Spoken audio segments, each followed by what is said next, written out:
Hello जी, अस्सलाम वालेकुम। कैसे हैं जी? सब ठीक ठाक हैं। सॉरी, बड़ी दिन बाद एक व्लॉग पे दोबारा वापस आया हूँ। तो काम की सिचुएशन के हिसाब से मैं व्लॉग बनाता हूँ, क्योंकि इतना टाइम नहीं होता। यूके की लाइफ काफ़ी बिजी है। और आपको कुछ अपडेट देना चाह रहा था अबाउट दिस कंट्री कि सिचुएशन क्या चल रही है, क्योंकि दिन ब दिन यहाँ की सिचुएशन काफ़ी चेंज होती जा रही है। और ये है कि आज की अपडेट जो है ये है कि आज मैंने एक नेशनल जो यहाँ का एक पर्सन था उसको मैंने एयरपोर्ट ड्रॉप किया है। तो वो ही एज ए प्रोजेक्ट मैनेजर है। और माशाल्लाह काफ़ी उसकी क्वालिफिकेशन थी। उसके साथ डिस्कशन काफ़ी अच्छी हुई है, मेरी काफ़ी अच्छी डिस्कशन हुई है उसके साथ। तो इस कंट्री के बारे में मैंने पूछा, तो उसके जॉब के बारे में मैंने उसका इंटरव्यू लिया। तो उसके जो कमेंट्स थे इस अबाउट दिस कंट्री वो अच्छे नहीं थे। तो मैंने उसको पूछा, यार आपकी एक बड़ी अच्छी जॉब है और आप अच्छे यानी एक पोस्ट पे काम कर रहे हो, और यहाँ यूके की कंपनी है, यूके की कंपनी के साथ आप काम कर रहे हो, और आपको जो कंपनी है वो डिफरेंट कंट्री में आपको भेज रही है। तो आज वो जा रहा था रिचेक पब्लिक, एक यूरोपियन कंट्री है, वहाँ गया हुआ है। तो उससे मेरी काफ़ी अच्छी डिस्कशन हुई है कि यार मुझे थोड़ी सी इन्फॉर्मेशन दें। तो उसको मैंने पूछा कि यार आपकी जॉब क्या है। तो कह रहा मैं I am as a project manager हूँ, और जहाँ ये टीन पैक बनते हैं कोका कोला स्प्राइट के पेप्सी के, यहाँ अल्मुनियम बनता है, वहाँ उसकी जॉब है। तो वहाँ वो जाता है एक्सपेंशन के लिए जाता है। तो उसके मैंने पूछा कि आपकी सैलरी कैसी है। तो मैंने कहा शायद आपकी अच्छी आप अर्निंग करनी कर रहे होंगे वहाँ से। तो ही वॉज सेड कि नॉट रियली गुड, तो मेरी सैलरी इतनी अच्छी नहीं है। तो बस ये है कि हैंड टू माउथ वाला सिस्टम है। तो मैं बड़ा हैरान परेशान यार, मैं कि यार आप एक अच्छे पढ़े लिखे हो, क्वालिफाइड हो, और आप किसी अच्छी कंपनी में काम कर रहे हो, तो इट्स मीन कि आपकी सैलरी अच्छी नहीं है। तो वो कहता कि नो, अपना I am not really really good, not really good the salary, but ये है कि बस कि सिस्टम चल रहा है। तो मैंने उसको फिर बोला कि यार देखिए, आप इतना पढ़े लिखे हो और नेशनल हो, and you are a British citizen. तो तो आप फिर भी कंपनी आपको इतना सैलरी नहीं दे रही। ये क्या सिस्टम क्या है, मुझे समझ नहीं आ रही। तो वो कह रहा कि ये उसके ही ये जो कमेंट्स थे वो यही थे कि यार कि जो हमारा ये कंट्री यूके है इस टाइम बिल्कुल टोटल तौर पे क्राइसिस पे जा रहा है। ठीक है, तो यहाँ की जो पॉपुलेशन है, यहाँ की जो जनरेशन है, वो भी इस कंट्री से, इस गवर्नमेंट से ज़्यादा खुश नहीं है। ठीक है। तो बट मैं एक जॉब कर रहा हूँ और मेरी मजबूरी है, क्योंकि मैं इस कंट्री का हूँ। ठीक है। अगर मैं जॉब छोड़ता हूँ तो कि मुझे और जॉब मिलने के चांसेस भी नहीं है।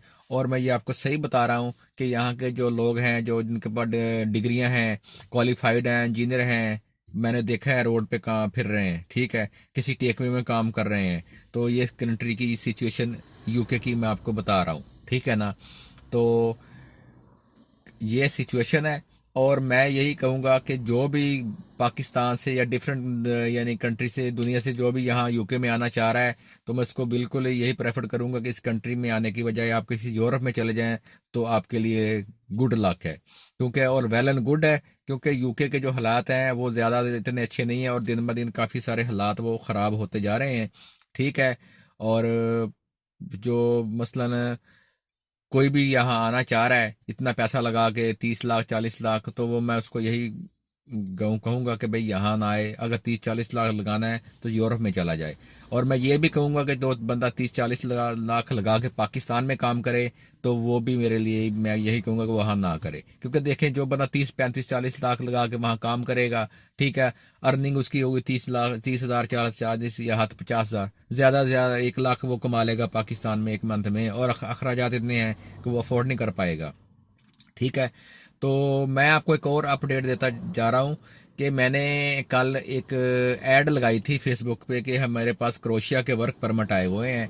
ठीक है, किसी बंदे को चाहिए तो मुझसे कांटेक्ट कर ले। और मैंने वहाँ अपना व्हाट्सअप नंबर भी अपडेट किया हुआ है फेसबुक पे। ठीक है। और काफ़ी सारे लोगों की मेरे पास इंक्वायरी भी आई है।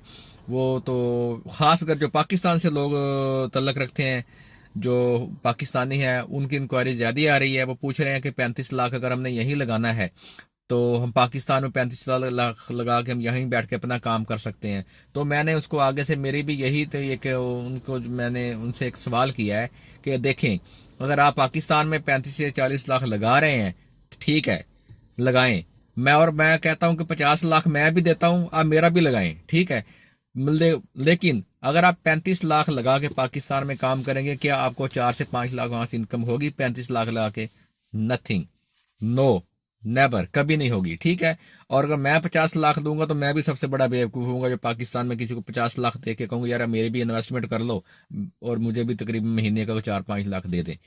तो पाकिस्तान में भी तकरीबन कोई 35-40 लाख लगा के अगर आप पाकिस्तान में काम करना चाह रहे हैं तो मैं यही उनको भी बिल्कुल यहीं से यही कहूंगा कि भाई ना लगाएं। देखें, मेरी बात सुने, उनकी जो बात है ना, पाकिस्तान के लोगों की और यूरोप में जो लोग रह रहे हैं उनकी और हमारी मेंटेलिटी में बहुत फर्क है, ठीक है। वो कुछ सोचते हैं, हम कुछ सोचते हैं, हम आगे का सोचते हैं, वो वहीं का सोचते हैं, वहाँ उनकी जो सोच है वहीं तक ही लिमिट जो है वहीं तब उनकी वहां तक महदूद है, ठीक है।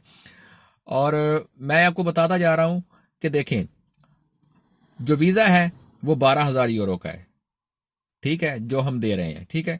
12,000 यूरो में हम आपको 2 महीने के अंदर अंदर आपको वहां का रेजिडेंसी कार्ड लेके देना है 12,000 यूरो में, ठीक है, क्रोशिया में, ठीक है। और जो वीज़ा है, वीज़ा पॉलिसी जो है वो हमारी ये है कि क्योंकि क्रोशिया की जो एम्बेसी पाकिस्तान में नहीं है, वो ईरान में है, ठीक है। तो जो बंदा हमसे वीज़ा लेगा वो ईरान उसको खुद जाना पड़ेगा वीज़ा लेके, ठीक है। और आगे से जो हमारे बंदे हैं वहाँ उनको वहाँ वहीं से रिसीव करेंगे, ठीक है। 3-4 दिन या 5 दिन का वहां स्टे होगा, उसके बाद हम उसको क्रोशिया का वीजा लेके उनको हम क्रोशिया रवाना कर देंगे। और जब वो क्रोशिया में लैंड करेंगे तो आगे हमारे बंदे उनको रिसीव करने के लिए खड़े होंगे, ठीक है। और वहाँ 2 महीने का प्रोसेस है, 2 महीने के अंदर अंदर उसको हमने रेजिडेंसी कार्ड लेके देना है। जब उनको रेजिडेंसी कार्ड मिल जाएगा तो फिर वो कहीं भी पूरे यूरोप में जा सकते हैं, ठीक है। और हम उनके लिए कोई रोकथाम नहीं है क्योंकि उनका वीज़ा जेन्युइन हो चुका होगा और वहाँ के नेशनैलिटी होल्डर हो चुके होंगे, ठीक है।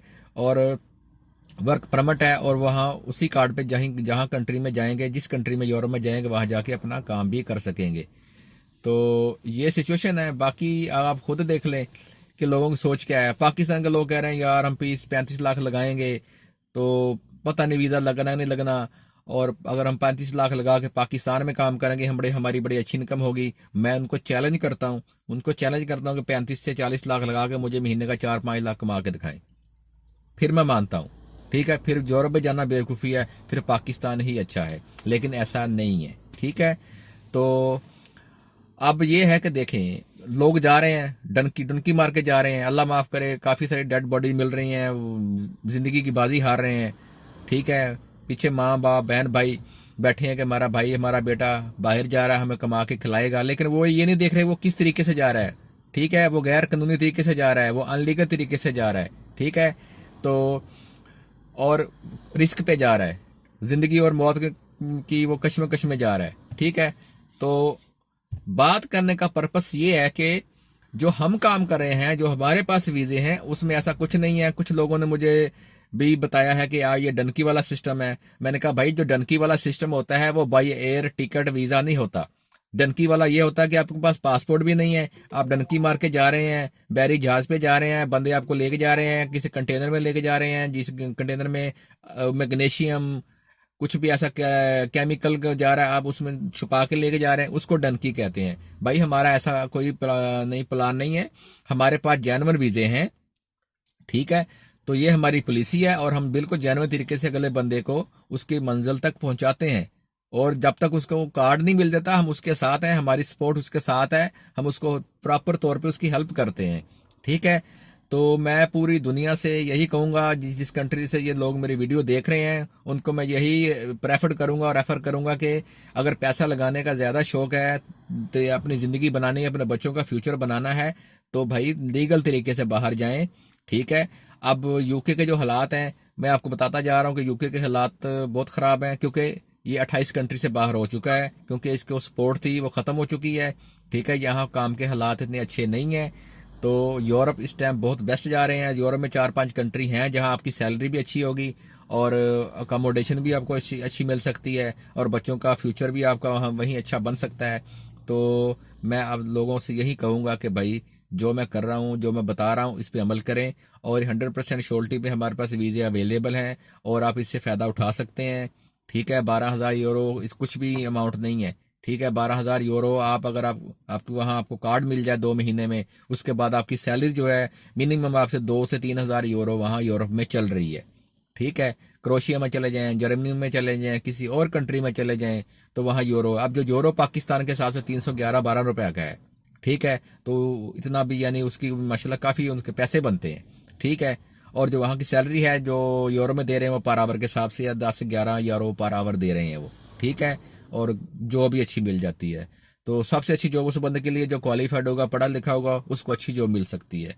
तो आज की मेरी यही वीडियो है। तो मैं दोबारा आपसे बहन भाई, जो भी मेरा बहन भाई जाना चाह रहा है क्रोशिया में या किसी में भी यूरोप में, उसको वीज़ा चाहिए तो वो मुझसे कांटेक्ट कर सकते हैं। मैंने फेसबुक पे अपना नंबर अपडेट किया हुआ है। तो आज की मेरी इतनी ही वीडियो थी। तो इंशाल्लाह मैं नेक्स्ट वीडियो के साथ एक नए वीडियो के साथ हाजिर रहूँगा। अपना ख्याल रखिएगा। अल्लाह हाफिज़।